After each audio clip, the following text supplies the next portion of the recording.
Hello friends, welcome to my channel Legal Logics. I hope you all are doing well. दोस्तों आज इस video में हम discuss करेंगे procedure for investigation. Last video में हमने एफआईआर से रिलेटेड प्रोविजंस देखे थे कि सीआरपीसी में एफआईआर से रिलेटेड क्या क्या प्रोविजंस प्रोवाइडेड हैं, और हमने और भी कुछ एफआईआर से रिलेटेड क्वेश्चंस के आंसर देखे थे। और इस वीडियो में हम डिस्कस करेंगे प्रोसीजर फॉर इन्वेस्टिगेशन, जो कि एफआईआर के बाद का प्रोसेस है। देखिए, सेक्शन 156 ऑफ सीआरपीसी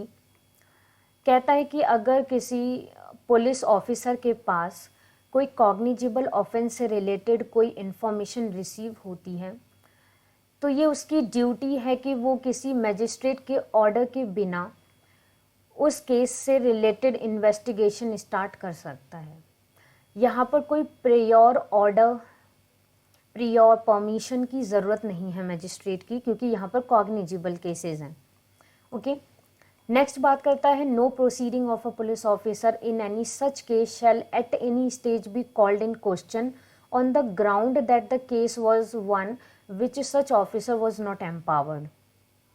अगर मान लीजिए कोई कॉग्निजेबल केस है और कोई पर्टिकुलर पुलिस ऑफिसर उस पर इन्वेस्टिगेशन कर रहा है, तो इन्वेस्टिगेशन के दौरान आप उससे किसी तरीके का उसकी इन्वेस्टिगेशन पर क्वेश्चनिंग नहीं कर सकते कि ये पर्सन तो या ये पर्टिकुलर पुलिस ऑफिसर के पास पावर नहीं थी इस केस में इन्वेस्टिगेशन करने की, क्योंकि यहाँ पर किसी तरीके की प्रियोर ऑर्डर की कोई नीड नहीं है। कॉग्निजेबल केस है, इसलिए कोई भी पुलिस ऑफिसर, उसके पास अगर वो इन्फॉर्मेशन आती है कि कोई पर्टिकुलर जगह पर कोई कॉग्निजेबल ऑफेंस कमिट हुआ है, तो वो ये फर्दर स्टेप जो है वो ले सकता है कि वो इन्वेस्टिगेशन स्टार्ट कर सकता है। नेक्स्ट देखिए, any magistrate empowered under section 190 may order such an investigation. जो ऊपर की इन्वेस्टिगेशन है, जब कोई पुलिस ऑफिसर के पास इंफॉर्मेशन आती है और वो खुद ही उसके लिए काम करना स्टार्ट कर देता है, इन्वेस्टिगेशन स्टार्ट कर देता है, बट अगर वो स्टार्ट नहीं करता है, कोई केस है उससे रिलेटेड कोई इन्फॉर्मेशन मजिस्ट्रेट के पास आती है और वो जानता है कि किसी तरीके की कोई इन्वेस्टिगेशन स्टार्ट नहीं हुई है, तो सेक्शन 190 ऑफ सीआरपीसी ये एम्पावर्ड करता है मजिस्ट्रेट को कि वो इस तरह की इन्वेस्टिगेशन के लिए पुलिस ऑफिसर को ऑर्डर दे सकते हैं, डायरेक्ट कर सकते हैं। देखिए, सेक्शन 157 क्या कहते हैं, इफ फ्रॉम इंफॉर्मेशन रिसीव्ड और otherwise an officer in charge of a police station has reason to suspect the commission of an offence which he is empowered under section 156 to investigate, he shall forthwith send a report of the same to a magistrate. देखिए, section 156 power देता है police officer को investigation start करने की, through out the investigation करने की, और section 157 बात करता है कि उस इन्वेस्टिगेशन से रिलेटेड या किसी भी कॉग्निजेबल ऑफेंस से रिलेटेड एक रिपोर्ट प्रिपेयर करके मजिस्ट्रेट को सेंड करने से। तो यहाँ पर बात करते हैं कि जो इन्वेस्टिगेशन 156 में कर रहा है कोई पुलिस ऑफिसर, जो officer in-charge of a police station है, वो अगर किसी इन्वेस्टिगेशन को कर रहा है तो ये उसकी ड्यूटी है कि वो एक रिपोर्ट प्रिपेयर करेगा और उसे मैजिस्ट्रेट को सेंड करेगा। ठीक है, इसमें कुछ प्रोवाइजो भी हैं। When information as to the commission of any such offence is given against any person by name and the case is not a serious nature, the officer in charge of a police station need not proceed in person or depute a subordinate officer. मान लीजिए किसी, क्योंकि यहाँ पे तो हम already देख चुके हैं कि जो ऑफिस इंचार्ज होता है, जो पुलिस स्टेशन का इंचार्ज है, वो पर्सन इन्वेस्टिगेशन को आगे कंटिन्यू कर सकता है, स्टार्ट कर सकता है, ये उसके पास पावर है। बट मान लीजिए कोई इस तरह का केस आता है जो ज़्यादा सीरियस नेचर का नहीं है, तो इस केस में वो जो पुलिस इंचार्ज है, पुलिस स्टेशन का जो इंचार्ज है पुलिस ऑफिसर, वो किसी भी सबऑर्डिनेट ऑफिसर को डिप्यूट कर सकता है इस काम के लिए कि वो ऑफिसर जो है वो इस इन्वेस्टिगेशन को करे और क्राइम सीन पर जाए और जितने भी रिलेटेड एविडेंसेस हैं उन्हें कलेक्ट करे, इन्वेस्टिगेशन करे। नेक्स्ट प्रोवाइजो कहता है कि if it appears to the police officer in charge of a police station that there is no sufficient ground for entering on an investigation, he shall not make investigate the case. देखिए, अगर मान लीजिए कोई police station का officer है और उसे ये पता चलता है कि यहाँ पे कोई सफिशिएंट ग्राउंड ही नहीं है। ऑब्वियस बात है, कई बार इस तरह के केसेस भी आ जाते हैं जिसमें जो फॉल्स केसेस हो सकते हैं, कोई फॉल्स रिपोर्ट हो सकती है। तो अगर मान लीजिए वहाँ पे इस तरह का पता चलता है कि इन्वेस्टिगेशन की कोई नीड नहीं है या कोई सफिशिएंट ग्राउंड ही नहीं है कि इस इन्वेस्टिगेशन को कंटिन्यू किया जाए, तो इस केस में ये उस पुलिस ऑफिसर के पास पावर है कि वो उस इन्वेस्टिगेशन को उसी वक्त रोक सकता है। देखिए, ये जो होल सेक्शन है 157, ये बात करता है रिपोर्ट की टू द मैजिस्ट्रेट। हम जैसा कि जानते ही हैं कि मान लीजिए आप कभी किसी पुलिस स्टेशन जाते हैं, कोई रिपोर्ट फाइल कराते हैं, फिर आप कुछ समय बाद दोबारा जाते हैं उससे रिलेटेड जानने कि हाँ सर, आपने इससे आगे आपने क्या प्रोसीजर किया या इससे आगे आपने कोई एक्शन लिया या नहीं लिया। तो कई बार ऐसा तो होता है कि पुलिस ऑफिसर जो है वो कह देता है कि नहीं, यहाँ पे कोई नीड ही नहीं है इन्वेस्टिगेशन करने की, यहाँ पे कोई ग्राउंड ही नहीं बनता इन्वेस्टिगेशन करने की। और कई बार ऐसा होता है कि वो जानबूझकर ये काम करते भी नहीं है। ऑब्वियस बात है कि ये बचते हैं काम करने के लिए, क्योंकि ये कहते हैं कि इनके पास बहुत सारा काम है, तो ये इन्वेस्टिगेशन किसी भी बेकार के केसेस में अपना टाइम वेस्ट नहीं करते इन्वेस्टिगेशन करने के लिए, इनका कहना ऐसा होता है। तो देखिए, अगर ऐसा है, ऑब्वियस बात है कि ये पावर किसी पुलिस ऑफिसर के पास है कि उसके पास जो रिपोर्ट आई है वो उसे इन्वेस्टिगेट तो करेगा ही करेगा। अगर एफआईआर किसी केस में दर्ज हो चुकी है तो उससे रिलेटेड इन्वेस्टिगेशन करनी ही करनी है। अगर एफआईआर नहीं लिखी गई है तो यही रीज़न है कि कई बार पुलिस ऑफिसर ना अपनी मर्जी से एफआईआर दर्ज नहीं करते, क्योंकि वो जानते हैं कि अगर वो एफआईआर दर्ज कर लेंगे तो उसके बाद उन्हें इन्वेस्टिगेशन भी करनी पड़ेगी और उस केस से रिलेटेड जितनी भी डिटेल है और उनकी जो इन्वेस्टिगेशन उन्होंने की है उसकी सारी की सारी डिटेल उन्हें मैजिस्ट्रेट को भी सेंड करनी होगी। वो रिस्पॉन्सिबल हो जाते हैं, इसलिए वो ज़्यादातर एफआईआर को इग्नोर करते हैं, वो लिखते नहीं हैं। तो इससे रिलेटेड हम लास्ट वीडियो में देख चुके हैं कि अगर कोई एफआईआर पुलिस ऑफिसर नहीं लिखता है तो क्या क्या रेमेडीज़ अवेलेबल हैं, आप क्या क्या एक्शंस ले सकते हैं। फिलहाल हम इस सेक्शन के बारे में ही बात करते हैं। तो 156 बात करता है आपकी कि इन्वेस्टिगेशन के पास पावर है कि वो करे ना करे, बट 157 कहीं ना कहीं एक बात ये भी कहता है कि अगर आप 156 के अंडर कोई इन्वेस्टिगेशन किसी केस में नहीं कर रहे हैं तो आपको वो रीज़न अपनी रिपोर्ट में देना होगा कि आप इस पर्टिकुलर केस में इन्वेस्टिगेशन क्यों नहीं कर रहे हैं, क्या रीज़न है इसका, क्या आपने इस इन्वेस्टिगेशन को रोक दिया, क्या रीज़न है कि इन्वेस्टिगेशन स्टार्ट ही नहीं किया गया। ये एक तरीके से ड्यूटी है कि वो प्रॉपर रीज़न लिख कर देंगे मैजिस्ट्रेट को। देखिए, नेक्स्ट क्लॉज है, in each of the cases mention, जो हमने क्लॉज ए एंड बी पढ़े हैं, प्रोवाइजो जो हमने रीड किया है सबसेक्शन 1 का, the police officer in charge of the police section shall state in his report his reason for not fully comply with the requirements. हम ऑलरेडी डिस्कस कर चुके हैं इस बात को कि अगर मान लीजिए कोई पुलिस ऑफिसर इन्वेस्टिगेशन नहीं करता है, जो कि हमारे सेक्शन में बताया गया है, वो और वो रिपोर्ट फाइल नहीं करता है या वो रिपोर्ट में सही से डिटेल नहीं देता है या इन्वेस्टिगेशन स्टार्ट नहीं करता है या उसे कंटिन्यू नहीं करता है, बीच में रोक देता है, तो इससे रिलेटेड जितनी भी इंफॉर्मेशन होगी वो मैजिस्ट्रेट को लिख कर देगा रिपोर्ट में कि क्या रीज़न है कि उसने इन्वेस्टिगेशन नहीं की। और दूसरी बात, वो नोटिफाई करेगा इन्फॉर्मेंट को। देखिए, ये चीज़ हम बहुत टाइम देखते हैं कि ये चीज़ें इग्नोर कर दी जाती हैं इस प्रोसेस से, क्योंकि पुलिस ऑफिसर जनरल पब्लिक को मतलब रिप्लाई करने में या किसी तरीके की इन्फॉर्मेशन देने से काफ़ी बचते हैं। वो खुद को सुपीरियर मानते हैं और वो ये इसमें लिखा गया है सेक्शन में कि आप उस इन्फॉर्मेंट को भी ये नोटिफाई करेंगे कि उसकी इन्वेस्टिगेशन को आगे क्यों नहीं किया गया है। नेक्स्ट देखिए, रिपोर्ट हाउ सबमिटेड। हमने लास्ट सेक्शन 157 में देख लिया है कि एक मजिस्ट्रेट को एक पुलिस ऑफिसर एक रिपोर्ट बनाकर भेजेगा, बट क्या प्रोसेस है, किस पर्सन को इस चीज़ के लिए अपॉइंट किया गया है कि वो रिपोर्ट सेंड करने के लिए अपॉइंटेड है। तो देखिए, every report send to a magistrate under section 157, जो अंडर सेक्शन 157 जितनी भी रिपोर्ट प्रिपेयर की जाती हैं by the police officer by the in-charge of the police station, वो स्टेट गवर्नमेंट ने और या बाय जनरल स्पेशल ऑर्डर द्वारा अपॉइंट किया जाता है एक सुपीरियर ऑफिसर। किसी उन पुलिस ऑफिसर्स में से कोई सुपीरियर ऑफिसर को इसके लिए या तो स्टेट गवर्नमेंट अपॉइंट करेगी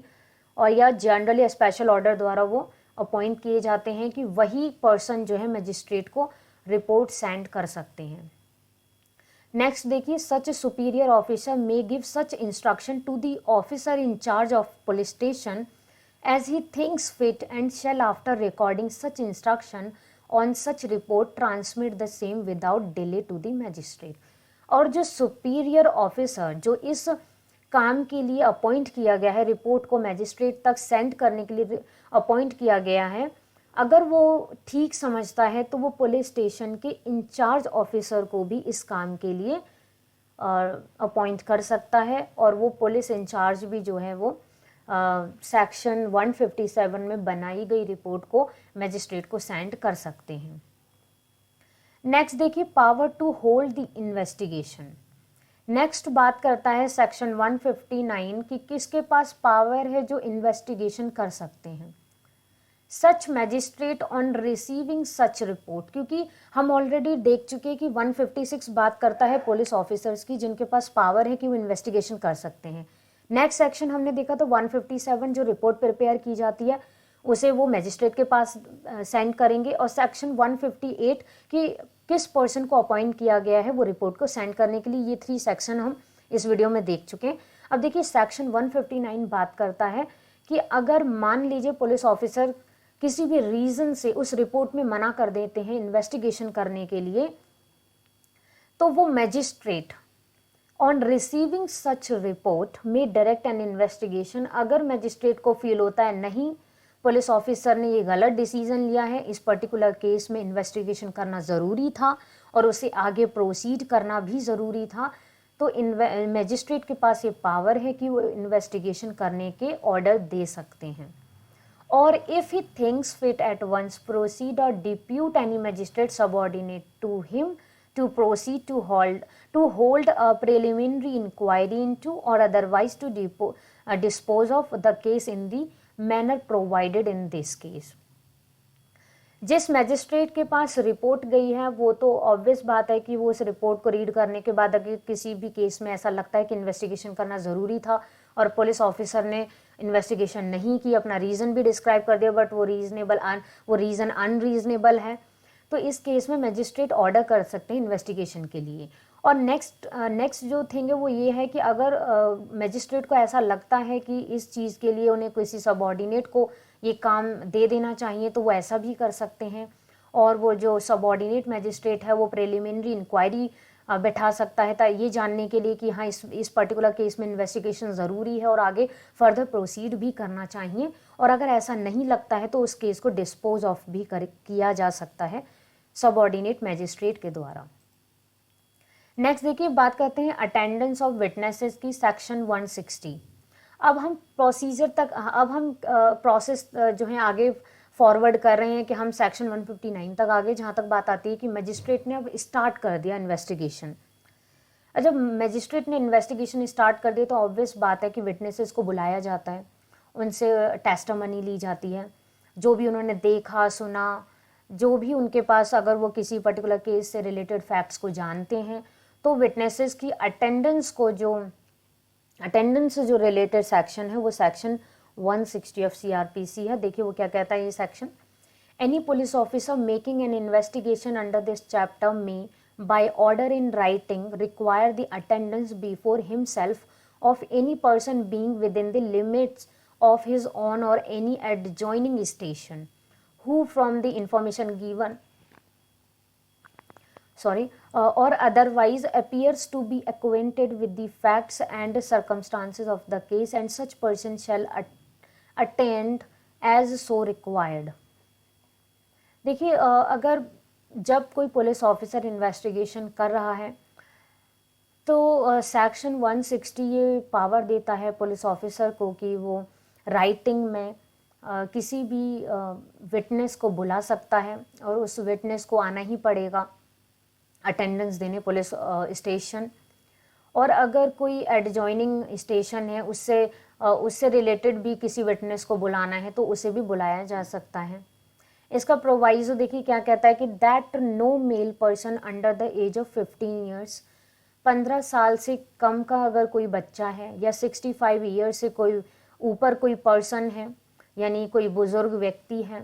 या कोई वेमेन है और या कोई मेंटली और फिजिकली डिसेबल्ड पर्सन है ये लोग इम्यून हैं अटेंडेंस ऑफ विटनेसेस से।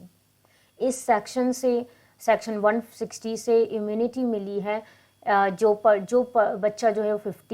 15 साल से कम का है, और जो पर्सन 65 ईयर्स से ज़्यादा का है, या वेमेन है, या कोई मेंटली और फिजिकल डिसेबल्ड पर्सन है, तो उनकी अटेंडेंस इससे इम्यून है। इसके लिए जो है पुलिस ऑफिसर उसके विटनेसेस को या उसकी टेस्टिमनी को रिकॉर्ड करने के लिए उसके रेजिडेंस पर ही जाएंगे। नेक्स्ट देखिए, द स्टेट गवर्नमेंट में by rules made in this behalf provide for the payment by the police officer of the reasonable expenses. मान लीजिए किसी भी विटनेस को बुलाने में कोई खर्चा होता है, तो उस विटनेस को वो खर्चा भी प्रोवाइड कराएगी पुलिस ऑफिसर, और वो पुलिस ऑफिसर्स जो हैं वो स्टेट एक्सपेंसेस में से ये सब एक्सपेंसेस लिए जाते हैं। तो कोई पर्सन मान लीजिए अदर स्टेट से बुलाया जाता है और उसे आने जाने में कोई कन्वेंस का खर्चा होता है, तो वो मांग सकता है पुलिस ऑफिसर से, और पुलिस ऑफिसर उस खर्चे को पूरा करेगी, उस पर्सन को वो खर्चा देगी। नेक्स्ट देखिए, examination of witnesses by police, section 161। ये सेक्शन 161 बात करता है एग्जामिनेशन ऑफ विटनेसेस की।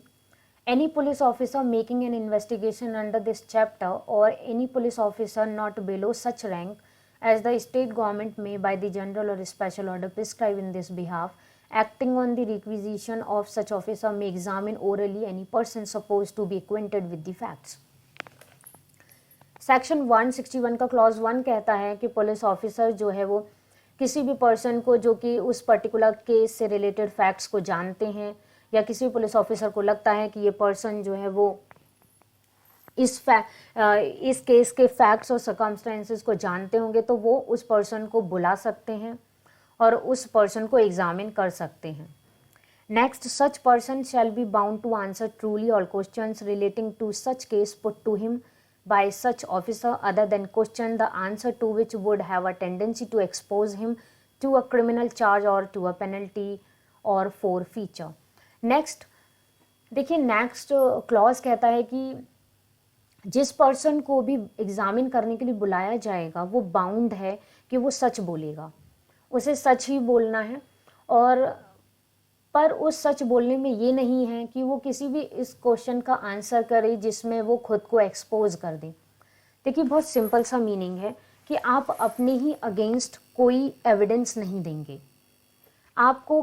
कंपेल नहीं कर सकती पुलिस कुछ भी ऐसा बोलने से कि आप खुद को उस केस में जो है आप खुद को ही एक्सपोज कर दें, कि वो किसी तरीके से आपको पुलिस ऑफिसर ये कंपेल नहीं करेगा कि आप अपने ही अगेंस्ट जो है अपने ही अगेंस्ट कोई बयान दें। तो आप आंसर, जितने भी क्वेश्चन पूछे जाएंगे आप बाउंड हैं कि आप आंसर ट्रूली करें, बट आप उन क्वेश्चन के आंसर देने की ज़रूरत नहीं है जो क्वेश्चन आपको एक्सपोज कर सकते हैं या आप पर किसी तरीके का कोई क्रिमिनल चार्ज कर सकते हैं या कोई पेनल्टी डाल सकते हैं। तो उन क्वेश्चन का आंसर करने के लिए आप बाउंड नहीं हैं। Next, the police officer may reduce into writing any statement made to him in the course of an examination under this section, and if he does so, he shall make a separate and true record of the statement of each such person whose statement he records. Police officer जितनी भी witnesses को examine करते हैं वो individually उन witnesses के statements को record करेंगे। जो भी उन्हें क्वेश्चन पूछा, जो भी उसके क्वेश्चन में आंसर मिला, उससे रिलेटेड हर इंफॉर्मेशन को रिकॉर्ड करेंगे राइटिंग में। इसके देखिए प्रोवाइजो क्या कहता है कि that statement made under this sub section may also be recorded by audio video electronic means. ये इन केस ये जो सबसेक्शन है इससे रिलेटेड अगर कोई भी स्टेटमेंट जो है आप ऑडियो वीडियो इलेक्ट्रॉनिक मीन्स में भी रिकॉर्ड कर सकते हैं। आगे फर्दर प्रोवाइड किया जाता है that the statement of a women against whom, ये ऑलरेडी हम सेक्शन देख चुके हैं, जितने भी सेक्शन रेप से रिलेटेड होते हैं और against the dignity of the women होते हैं या वो एसिड अटैक से रिलेटेड जितने भी ये सेक्शन है, ये सभी सेक्शन उसी से रिलेटेड है। अगर इस तरह का केस है और उस वुमेन का आपको एग्जामिन करना है, तो उस केस में आपको सिर्फ उस वुमेन का एग्जामिनेशन एक वुमेन पुलिस ही कर सकती है, या कोई अलग से वुमेन ऑफिसर को अपॉइंट किया जाएगा उसके एग्जामिनेशन के लिए, या कोई विमेन पुलिस ऑफिसर मौजूद है पुलिस स्टेशन में, तो सिर्फ वही उस टेस्टिमनी को रिकॉर्ड कर सकती है, उस विटनेस को एग्जामिन कर सकती है। नेक्स्ट देखिए, statement to police not to be signed, use of the statement in evidence. Section 162 बहुत इंपॉर्टेंट सेक्शन है। देखिए, no statement made by any person to a police officer in the course of an investigation under this chapter shall, if reduced to writing, be signed by the person making it, nor shall any such statement or any record thereof, whether in a police diary or otherwise, or any part of such statement or record, be used for any purpose save as hereinafter provided at any inquiry or trial in respect of any offence under investigation at the time when such statement was made। देखिए, section 162 कहता है कि कोई भी person जो कोई भी statement दे रहा है पुलिस ऑफिसर को, तो वो स्टेटमेंट उसी के अगेंस्ट यूज़ नहीं किया जाएगा और ना ही उस स्टेटमेंट को किसी एविडेंस की तरह किसी ट्रायल में यूज़ किया जा सकता है। और यही रीज़न है कि जब भी किसी तरीके का कोई स्टेटमेंट आप पुलिस ऑफिसर के सामने देते हैं, तो वो पुलिस ऑफिसर के सामने दिया गया स्टेटमेंट किसी तरीके का एविडेंस नहीं है और पुलिस ऑफिसर उसे ट्रायल में आपके अगेंस्ट यूज़ नहीं कर सकते, वो रिकॉर्ड कर सकते हैं। और ये भी है कि ऐसा भी ज़रूरी नहीं है कि अगर पुलिस ऑफिसर आपकी स्टेटमेंट को इन रिटर्न ले लेता है और आपको साइन करना है, ये भी ज़रूरी नहीं है कि आप उस पर साइन करें। और ना ही उस स्टेटमेंट को अगर कोई पुलिस डायरी में लिखा जा रहा है तो उस स्टेटमेंट को किसी भी ट्रायल में, किसी भी इंक्वायरी में इस्तेमाल किया जाएगा आपके अगेंस्ट। इसका प्रोवाइजो देखिए, that when any witness is called for the prosecution in such inquiry or trial whose statement has been reduced into writing as aforesaid, any part of his statement if duly proved may be used by the accused and with the permission of the court by the prosecution to contradict such witness in the manner provided by section 145। देखिए, section 162 में कोई भी statement जो आप देते हैं वो आपके अगेंस्ट नहीं यूज़ की जा सकती, बट किसी भी स्टेटमेंट को कॉन्ट्रडिक्शन के लिए इस्तेमाल किया जा सकता है, किसी भी स्टेटमेंट को खारिज करने के लिए आपकी स्टेटमेंट को यूज़ किया जा सकता है। आपके अगेंस्ट नहीं यूज़ किया जाएगा, बट आपने जो कहा है तो ये बताया जाएगा ट्रायल में कि आपने ये कहा था, तो आपको कॉन्ट्रडिक्ट करने के लिए इस्तेमाल किया जा सकता है by the prosecution. Okay, and when any part of such statement is so used, any part thereof may also be used in the re-examination of such witness। और इसी तरीके से उस स्टेटमेंट को री-एग्जामिन करने के लिए भी, विटनेस को री-एग्जामिन करने के लिए भी इस्तेमाल किया जा सकता है, but for the purpose only of explaining any matter. सिर्फ इस तरह की दी जाती है तो सिर्फ कॉन्ट्रडिक्शन के लिए ही ऐसी स्टेटमेंट को यूज़ किया जा सकता है। Next, nothing in this section shall be deemed to apply to any statement falling within the provisions of clause 1 of section 32 of the Indian Evidence Act 1872 or to affect the provisions of section 27। और इस section में कोई भी ऐसी statement नहीं है जो section 32 जो कि डाइंग डिक्लेरेशन के बारे में बात करती है इंडियन एविडेंस एक्ट 1872 की, कि वो उस तरह के प्रोविज़न को क्लैश कर सके, ऐसा नहीं है। क्योंकि सेक्शन 32 जो कि डाइंग डिक्लेरेशन के बारे में बात करती है वो हम एविडेंस एक्ट में देखेंगे इसे पूरा, बट हम इसमें इतना ही जान लेते हैं कि सेक्शन 32 में जो डाइंग डिक्लेरेशन होती हैं वो हमेशा एज अ एविडेंस यूज़ की जाती हैं, तो इसलिए ये सेक्शन 162 जो है वो सेक्शन 32 ऑफ एविडेंस एक्ट पर काम नहीं करता है। Thank you for watching this video. I hope this video will help you. Thank you so much.